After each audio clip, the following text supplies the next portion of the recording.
Hello, everybody. I just wanted to reach out to you real quick.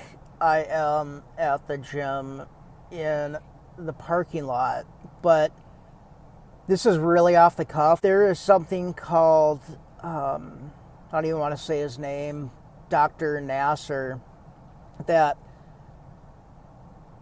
he was a doctor at a college. Apparently, I don't know the details, but there were sexual counts for 150 women, I think, which is just absolutely, utterly gross. Makes me mad. I can hardly talk about it. But he apparently raped and molested 150 women, and he got sentenced today to 175 years in prison. So, do the math, obviously, that's barely a year per count. I don't know. There was apparently a minimum on this where he might have a chance at parole for 40 years. I don't know if that's possible or if he has to do the mandatory 175 years. And that's what my question is a lot of times regarding media coverage and legal stuff is when they're sentenced, when there's no death penalty and they're sentenced to something crazy like 3 life terms of 40 years or, and they're likely to die in prison, and I get that, but does that make any sense? I mean, is there still a possibility that if he's a good inmate, does what he's supposed to do, and he has an opportunity at parole in 40 years? I hope not. I mean, the guy, I don't know, he's not a really old guy. He could possibly get out if that is true, but I'll have to verify that.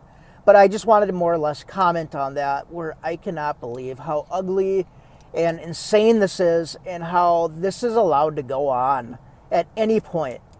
And women finally came up, but 150 women that were affected by this, and they came out. This guy, Dr. Nassar, had the opportunity to send a letter to the court, and the judge read it, or it was read somehow. And he quoted, and I say this, he said, after going through the trial, hell hath no fury like a woman's scorn. Hell hath no fury like a woman's scorn. He had the audacity to say that in court in front of these victims. That's crazy. Why that was even allowed to be said, I don't know why. But, I mean, I know we have rights, and that's great. Can't believe that was read, and it shouldn't have been read. He should have no opportunity at parole in any way whatsoever. But it makes me mad. It makes me really mad. I can't believe how insane this story is. It doesn't even seem real. Like, it's hard to even quantify this. I mean, you can't quantify it, and I think that's probably a lot of it is a lot of rights that you have and that you can't believe you have and you don't know you have, but depending upon your lawyer determines the outcome on your fate, which is just crazy when you think about it.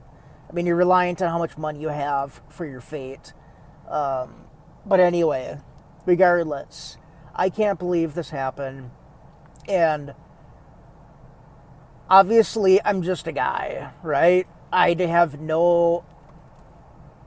I'm not a radio announcer. I'm not a media guru by any means.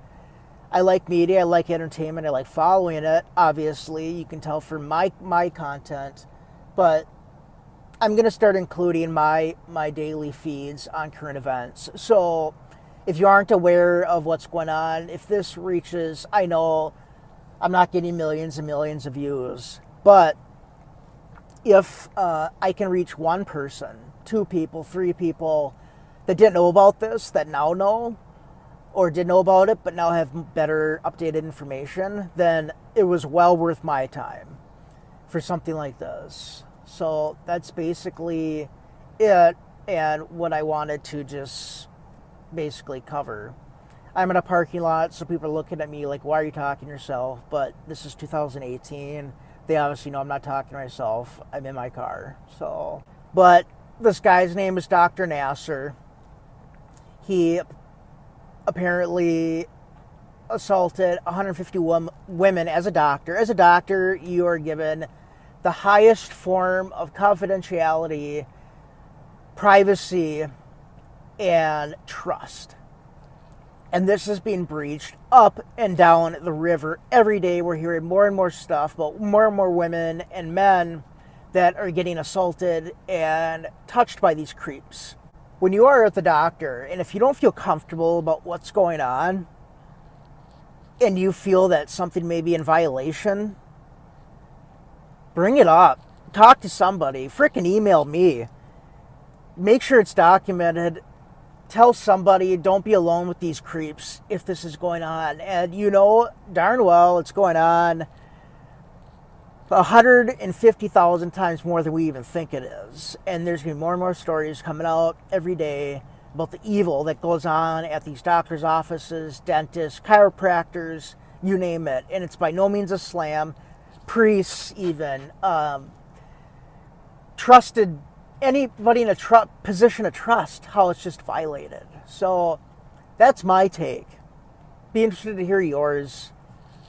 Like I said, if I reach one person that didn't know about this, the better. But this guy assaulted 150 women. He just got sentenced today to 175 years.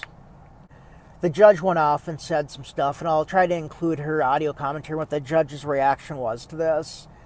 It was basically if cruel and unusual punishment was available to her means, she would exercise that right as a judge. And totally off the cuff, and I apologize, but I will include more information about this. But thanks for tuning in. Take care.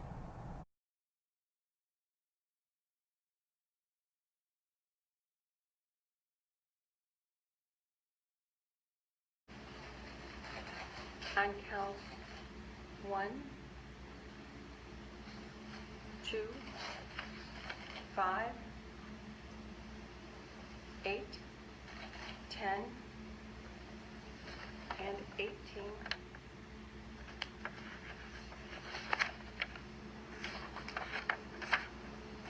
And 24.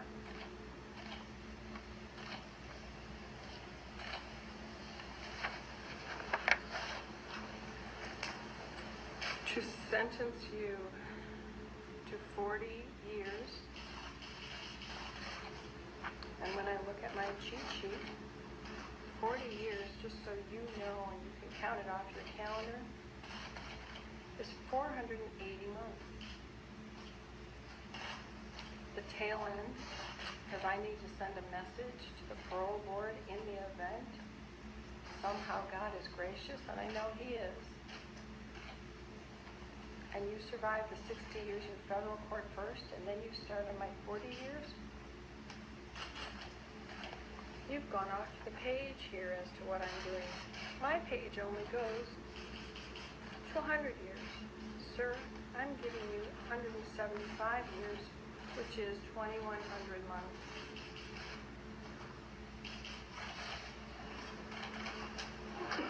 I've just signed your death warrant. I need everyone to be quiet. I still have contempt powers. I told you I'm not nice.